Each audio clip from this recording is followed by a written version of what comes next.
मुंबईत काँग्रेस स्वबळावर लढणार। काँग्रेसच्या एकदिवसीय शिबिरामध्ये रमेश चेन्नीथलांची घोषणा। कोणासोबतही न लढण्याची काँग्रेसची भूमिका।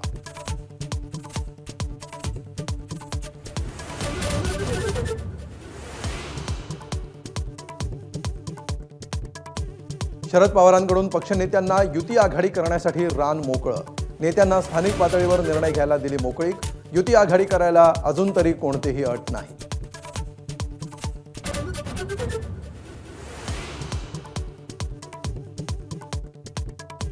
मालाडमधून तरुणाचं अपहरण करून सुरतला नेलं। लिंगबदल शस्त्रक्रिया केल्याचा तरुणाचा दावा। तक्रारीनंतर 4 जणांना अटक।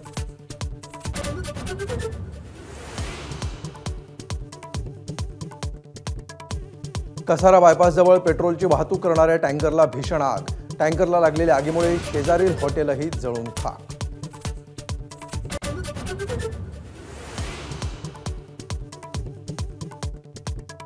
अभिनेत्री करिश्मा कपूरच्या वकिलांना दिल्ली हायकोर्टानं फटकारलं।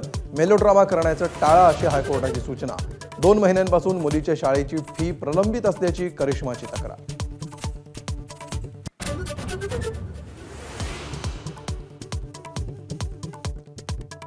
कोलकाता कसोटीत दुसरा दिवसही गोलंदाजांचा।